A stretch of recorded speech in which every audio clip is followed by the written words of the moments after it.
Rob Sheply here, and on today's episode we are going to be discussing the Clemson Tigers, and in particular just kind of Dabo Swinney in particular and some of his antics within the transfer portal.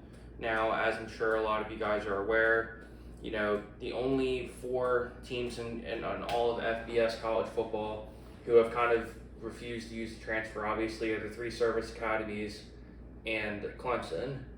And, the one thing I've always admired about Dabo is that he's been his own man. Regardless of what the critics say, regardless of what anybody says, he runs his program the way he runs his program.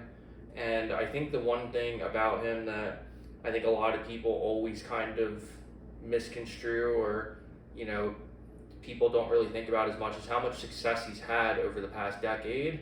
But I think a lot of what kind of gets highlighted about Clemson is sort of kind of the antics off the field or, those sort of things. Because even if you really think about it, when he had Deshaun Watson, when he had, the Taj Boyds and all of those guys too, for the most part, they were pretty consistently national championship contender material. And so, when we think about all of that and when we think about what's been going on, it does kind of make you wonder, like, it goes between, does Clemson and Dabo need to evolve and kind of get in with the times of the game, or does Dabo need to double down doing what he's doing and ultimately get what he needs to do? Because I know Josh Pate mentioned this on his show, but he, I'm sure one thing that kind of brought to his mind, my mind, and probably Clemson fans is probably, the what if of even, let's just say he didn't, he doesn't want to double down as much as Ole Miss and Alabama and Florida State and Miami. Let's just say they don't want to bring in as many as those guys, because they, at this rate, all those programs pretty much have a whole different roster every single year, to the point where you can't even tell who some of the carryovers are.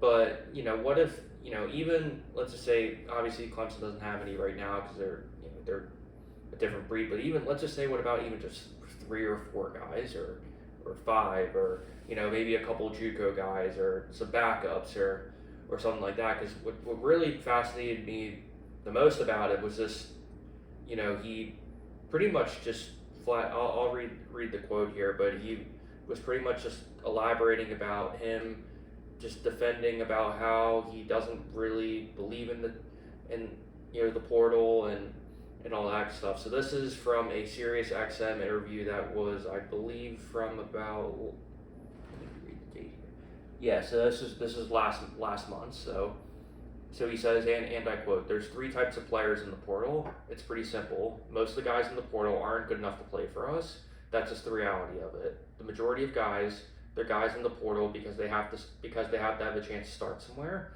They're not playing where they are. They're not good enough to come in and play for us. We'd rather take a good high school player as long as we get them, which we do, and you develop them."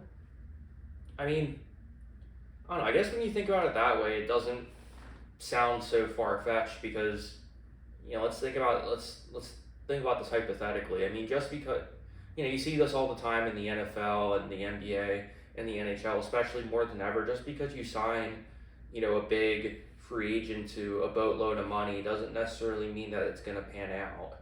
I mean, we can even, if you want to talk about the NFL, we can talk about, for example, like the Albert Hainsworth contract, or we can talk about Jimbo, where Texas A&M brought him in to win a national championship, and 3 years into that deal, they pretty much just realized, we're pretty much not going to get anywhere with him, and unfortunately, they had to cut ties with him, and now they have Mike Elko, et cetera, et cetera, et cetera. So I guess when you think about it that way, it makes them distinguishable. It makes Clemson distinguishable in the right ways and the wrong ways. But at the same time, it's the one thing that's been consistent about Dabo's. No matter how they do, he always is willing to develop in his own way, be different, and it doesn't really matter whether you liked it or not, whether you admired it, whether you mocked it, kind of like what the rest of college football does. But when I look at this team this year, I think really what it's going to come down to is how consistent can Cade be. because when I watched last year, I saw a defense who the defensive line dominated the trenches, who were aggressive, who were able to get pressure. But I think where kind of the hiccups came were, on the offensive side of the ball, where they really kind of had to rely on the running game a little bit more than they'd like to. Now, granted, I don't necessarily think Cade's one of those guys that's gonna you give him the football and he's gonna take over a game like Dylan Gabriel.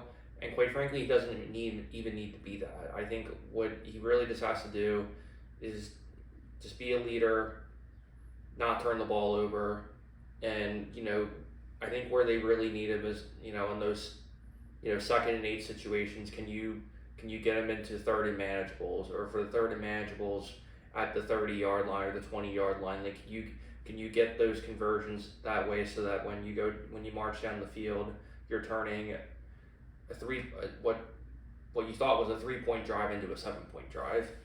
And that's always been kind of the Achilles heel with those teams in general, because now when you look back at it, I talked about Deshaun Watson and Taj Boyd and Sammy Watkins and all those dudes, but now that I think about it, in the last 5 years, there haven't really been that many sort of electric players like that that was on Clemson's roster.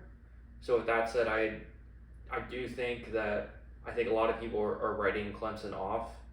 I think you could make a fair argument that yes, because they're not in the transfer portal, I think there's now a point to be made that hey, they might not have as much depth as as maybe some of their ACC counterparts.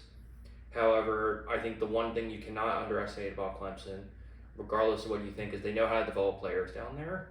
That's the one thing Dabo's been consistent about, and he preaches that message, and he shows it on the field every single year. So I will say, out of all the teams that I definitely wouldn't want to underestimate, it would definitely be Clemson. And before we wrap up this segment, we're going to just take a quick look at Clemson's schedule just to kind of get an idea of where they're at. What I will say, do I think they're national championship contenders? I think that's a little far-fetched, but do I think they can win the ACC championship? I don't think it's far-fetched. I mean, you think, let's take a quick look. So you start off at home versus Georgia. I mean, now if you could beat Georgia, that would be an incredible start. Do I think they're going to do it? No. But do I think they're going to keep it competitive? Absolutely. So let's just say that's a loss. Okay, you go to App State, that's a win. No, sorry, not going to App State. You get a win home versus App State, get a win versus North Carolina State, get a win versus Clemson. Wow, 4 home games in a row. Then you travel down to Florida State. That's a toss up there too. Let's even say that's a loss. So then Wake Forest is a win, Virginia is a win, home versus Louisville, that's a win. Virginia Tech, a lot of people talk about Virginia Tech this year. I haven't done enough research on them to really have any sort of idea in terms of where they're at in terms of where they're at in the ACC and their schedule and all that stuff. But that's the one team that's definitely been under the radar that I do need to do some more research on. And also, incredible place to watch a game too. And then obviously when Pittsburgh beat them last year, they're at a once redemption there. They're at Pittsburgh, but I think they're going to be fine there. You have a tune-up game versus Citadel and South Carolina. So when I see this schedule, I really don't see any way they don't have at least 10 wins here. I mean, it's possible to, you get maybe an upset, you lose an upset game versus an NC State or a South Carolina. Is that possible? Sure. But, based on historically what we've seen from Dabo, which is someone who's resilient, whose teams are consistent, and quite frankly are going to be tough no matter where in the country they're playing. So I think the one thing that Clemson has for him is its consistency, regardless of what you think about the transfer antics.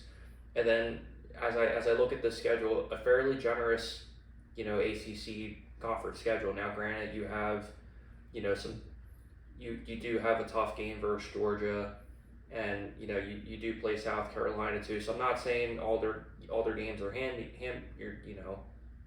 giveaway games necessarily, but what I really am pointing at is when I look at the schedule, I don't really see how Clemson does to get 10 wins. So do I think they can make a playoff appearance? I It's not far fetched to me, especially when you look at these last couple games. They can really go on a huge winning streak here because Florida State's right in the middle of the schedule. So let's just say even if they lost to Florida State there, they would finish the season with seven wins in a row. So with that momentum right there, coupled with Dabo's